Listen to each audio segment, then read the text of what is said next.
Avant de lire l'évangile de Jésus qui rentre à Jérusalem pour le jour des rameaux, je vous invite à une courte prière.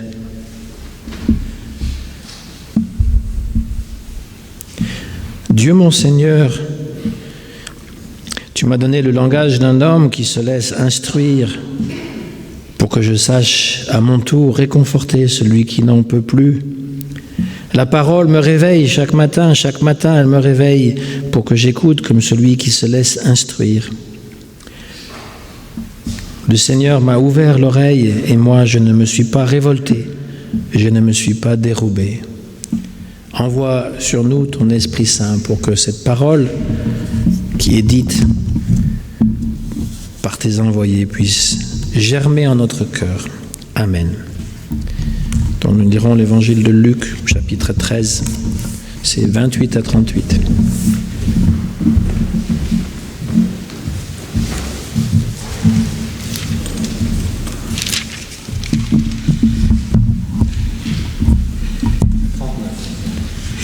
Bonjour pour tous ceux qui veulent suivre dans leur Bible. Donc nous lirons dans le livre de Luc, au chapitre 19, des versets 29 à 39. Jésus arrive près de Bethphagée et de Béthanie, vers la colline appelée Mont des Oliviers. Il envoie 2 disciples en leur disant : « Allez dans le village qui est devant vous. Quand vous serez entrés, vous trouverez un petit âne attaché. Personne ne s'est jamais assis dessus. Détachez-le et amenez-le ici. Quelqu'un va peut-être vous demander : pourquoi est-ce que vous détachez cet âne ? Vous répondrez : le Seigneur en a besoin. Les 2 disciples partent et ils trouvent les choses comme Jésus leur a dit. Ils détachent le petit âne et les propriétaires de l'animal demandent : pourquoi est-ce que vous détachez ce petit âne ? Les disciples répondent : le Seigneur en a besoin. Ils amènent l'âne près de Jésus, ils mettent des vêtements sur l'âne et ils font monter Jésus dessus. Jésus avance et les gens étendent des vêtements sur la route devant lui. Jésus arrive sur le chemin qui descend du mont des Oliviers. Alors toute la foule des disciples est pleine de joie et ils se mettent à chanter la bonté de Dieu d'une voix forte. Oui, ils ont vu Jésus faire des choses extraordinaires. Ils disent : que Dieu bénisse le roi qui vient en son nom, paix dans le ciel et gloire à Dieu au plus haut des cieux.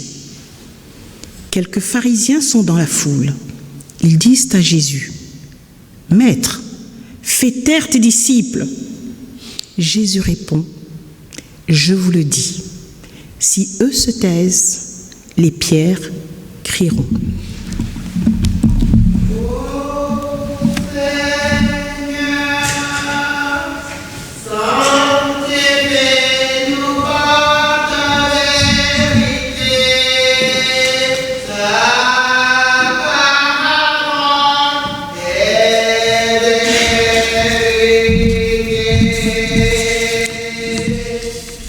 Ô Seigneur,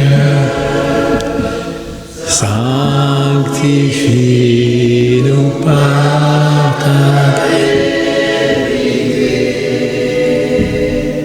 Ta parole est vérité.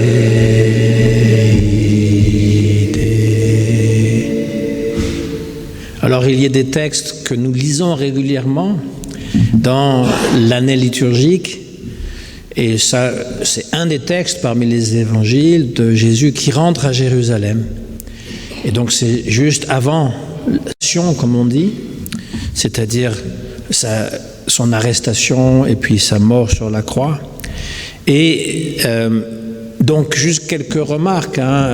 En fait, le peuple, il suit la foule, disons, elle suit.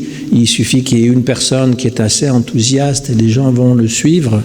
Et donc, il voit Jésus qui rentre sur un âne et tout le monde s'exclame, voici le fils de David. Et c'est qu'ainsi qu'il rentre à Jérusalem sur un petit d'ânesse, c'est-à-dire un ânon, et non pas à cheval, un beau cheval blanc, comme l'aurait fait César ou un grand chef de guerre. Ils rentrent dans la ville qu'ils ont conquise. Même Mahomet, quand il rentre dans la Mecque avec toute son armée, eh bien c'est sur un cheval triomphant, n'est-ce pas? On est habitué au Napoléon et tous ces grands hommes de guerre qui viennent et qui vont conquérir le pays. Or, lui, eh bien, il ne se laisse pas séduire par cette image du pouvoir. Il rentre simplement sur un ânon. Alors, si on est plus mystique, c'est pas la gloire de la guerre que l'on va célébrer. C'est plus l'image que Jésus donne lui-même du Fils de l'homme qui descend des cieux et qui est sur les nuées à la fin des temps. Mais là non plus, rien d'extraordinaire. Lui a choisi l'image du roi humble annoncé par le prophète Zacharie, qui disait « Il est là ton roi, il vient à toi, il est juste et victorieux, il est pauvre et monté sur un âne, sur un ânon, le petit d'une ânesse. » C'est-à-dire que le Messie attendu vient humblement dans les temps qui sont troublés.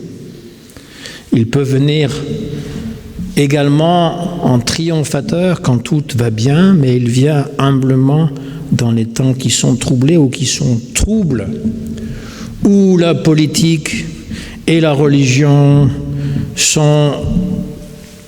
n'éclairent plus les gens, les mettent plutôt dans le désordre. Autre chose à remarquer dans ce texte, les disciples enlèvent leurs vêtements et les jettent sur le chemin. Ils se dénudent. Alors, je ne sais pas jusqu'où ils vont, mais ils mettent leur manteau, ils mettent donc des vêtements de valeur.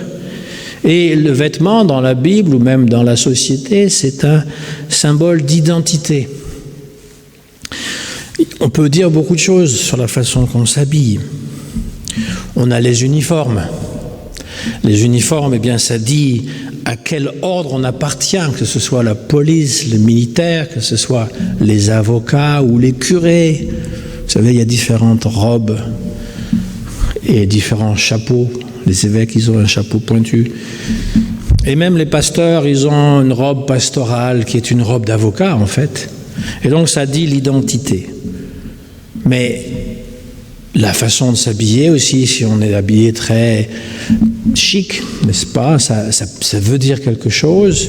Et si on a un pantalon tout troué, etc., même si c'est la mode, ça veut dire aussi autre chose. On est plutôt relax, décontracté.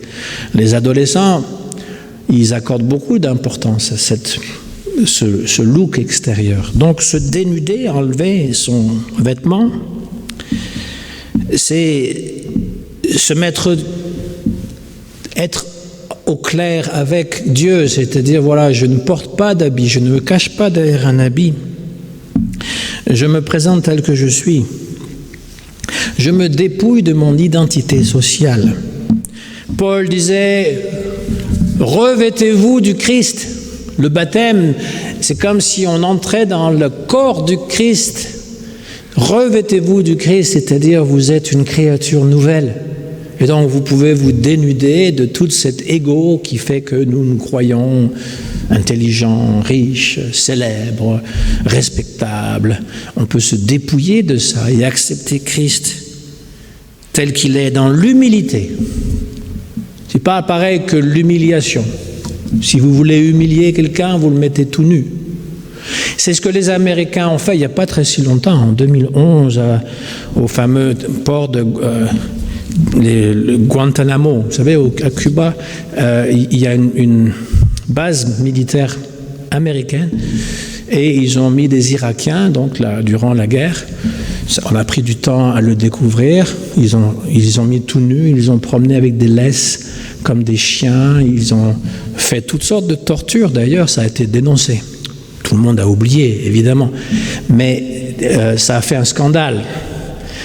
Et c'était une façon d'humilier quelqu'un, donc de le mettre tout nu. À plus forte raison de lui mettre une laisse autour du cou et de le promener comme un chien, ou de le laisser uriner et faire ses besoins sous lui-même. C'est une façon d'humilier. C'est pas pareil que l'humilité.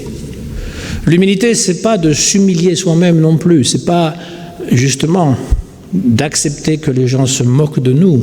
C'est simplement accepter notre condition humaine. Je ne suis pas meilleur que les autres, mais je ne suis pas non plus pire. Je suis juste un être humain.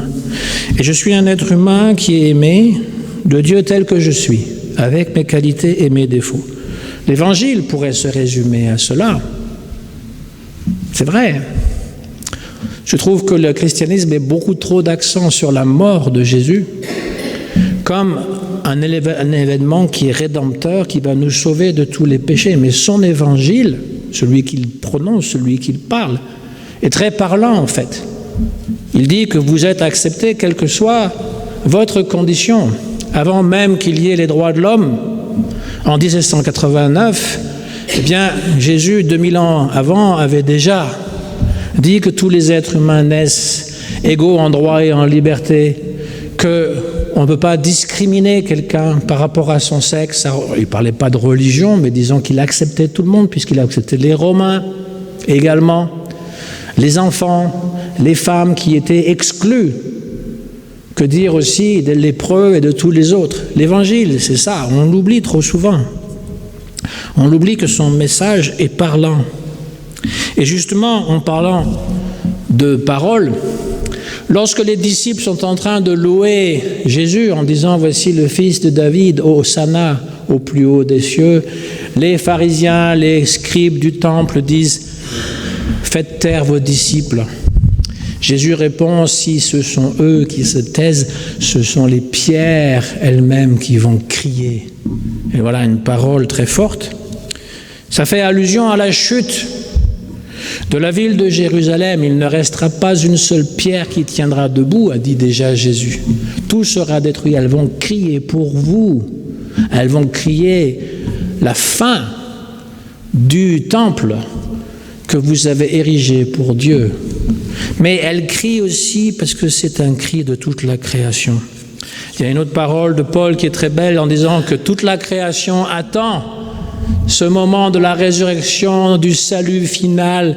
Elle est dans les douleurs de l'enfantement, c'est-à-dire que dans la pensée de Paul, lorsqu'il l'écrit, même les animaux seront sauvés, même les choses inanimées, pas juste les humains, toute la création entière.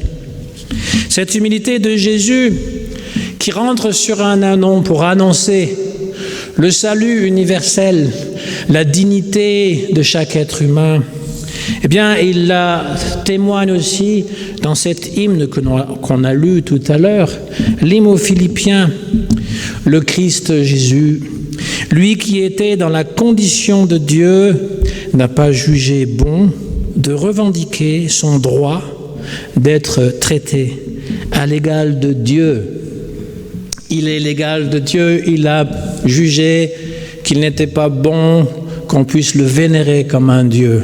Ça aussi, ça devrait nous parler, nous qui voulons toujours être vénérés secrètement ou directement, qui nous voulons recevoir l'approbation de chacun et se faire reconnaître à notre valeur plus que légitime. Eh bien, lui, il a assumé la condition humaine. Il s'est dépouillé lui-même en prenant la condition de serviteur afin de devenir semblable aux êtres humains. Il vient dans le service. Là encore, l'humilité, le service, ce n'est pas l'humiliation, l'esclavage. Il y a une différence entre serviteur et esclave. Il le fait parce qu'il veut servir Dieu d'abord, sa mission, et il veut servir les êtres humains. Il donne quelque chose de complètement gratuit. Ça, c'est un mot qui n'est pas très populaire dans notre société où tout se paye. Maintenant, on va bientôt payer pour l'eau, on va privatiser l'eau. Ça, c'est la dernière lubie, n'est-ce pas? Après, ce sera l'air. Oui, ce sera tout. On va tout nous faire payer pour tout. Il n'y a plus rien de gratuit. Il n'y a même pas une vingtaine d'années, tous les stationnements à Charenton étaient gratuits. Quand je suis arrivé ici, il y a une dizaine d'années, pour 3 €, vous pouvez vous stationner pour 24 heures. Aujourd'hui, c'est 17 €. Et ça, avec toutes les bonnes intentions. Et on supprime les places de parking pour faire des places à vélo. Et donc, finalement, on pénalise toujours davantage ceux qui travaillent. Il n'y a plus rien de gratuit. Il n'y a plus rien de gratuit. Cette gratuité, Jésus la donne. Il la donne. Et on a de la difficulté à accepter cela. Il donne à chacun la possibilité de vivre comme un enfant de Dieu, d'être un fils, une fille de Dieu. Et il faut accueillir cela. Ceux qui ont voulu crucifier, ceux qui ont crucifié Jésus, ce sont ceux qui n'acceptent pas cette liberté. Imaginez-vous ce que le temple pouvait rapporter comme argent si 10 000 personnes travaillaient pour le temple. À l'époque, 10 000 dans les cuisines, pour vendre des choses, pour parer à l'hôtel, pour accueillir les étrangers, les pèlerins, etc. 10 000 personnes, c'est énorme. Imaginez-vous le revenu qui pouvait être généré par toutes les grandes fêtes comme la Pâque, comme la fête des tentes, comme la Pentecôte. C'était des grandes fêtes, des occasions pour faire des pèlerinages. Donc ceux qui travaillaient dans le temple voyaient d'un très mauvais œil que Jésus dise « Détruisez ce temple et je le reconstruirai en 3 jours ». Et il voyait d'un très mauvais œil que Jésus donnait son enseignement gratuitement à tout le monde. Mais c'est de ça qu'il s'agit. Si on parle d'amour, c'est destiné à tout le monde. Cette hymne est merveilleuse. Elle n'est pas nécessairement de Paul. Peut-être elle était en usage dans les communautés dont il avait charge. Elle commence par dire que Jésus n'a pas voulu se faire égal de Dieu. Il a accepté la condition de serviteur. Il s'est fait homme. Et il s'est fait homme jusqu'au bout, jusqu'à mourir sur une croix comme un vulgaire criminel. Et donc là, c'est l'abaissement le plus total. C'est-à-dire qu'il n'y a pas pire que de mourir comme un malfaiteur. Et à partir de là, eh bien, nous avons la remontée de cet hymne. C'est comme un espèce d'entonnoir comme ça, et qui va après en s'élargissant. Après qu'il dit qu'il est mort sur une croix, c'est pourquoi Dieu l'a élevé au-dessus de tout. Il lui a conféré le nom qui surpasse tous les noms, afin qu'au nom de Jésus-Christ, aux cieux, sur terre et dans les enfers, tout être vivant tombe à genoux, même dans les enfers, et que toute langue proclame Jésus-Christ est le Seigneur pour la gloire de Dieu le Père. Et donc il rentre sur un âne. Les gens ne savent pas qui il acclame. Ils pensent que c'est César qui rentrait sur son âne. Et 2 jours, 3 jours plus tard, ils vont dire à mort, la même foule qui acclame comme le Sauveur, ils vont dire à mort Jésus. Ils ne savent pas qui ils acclament, mais justement, il vient dans toute humilité, mais sa gloire sera manifestée. Hier, c'était le 1er avril. Jésus est souvent représenté comme un poisson, parce que c'était avec les mots du mot poisson en grec, on faisait Jésus, Christ, Fils de Dieu, Sauveur. Et donc, pour que les chrétiens qui étaient persécutés puissent se reconnaître entre eux, il y avait le signe du poisson. Sauf que quand on dit Jésus revient, c'est pas un poisson d'avril, c'est pas un mensonge, c'est une vérité. Jésus revient. Il est déjà là. Si nous l'accueillons, il frappe à la porte, il attend qu'on ouvre. Mais il revient dans notre vie, dans notre monde. C'est ça ce que les rameaux nous enseignent. Amen.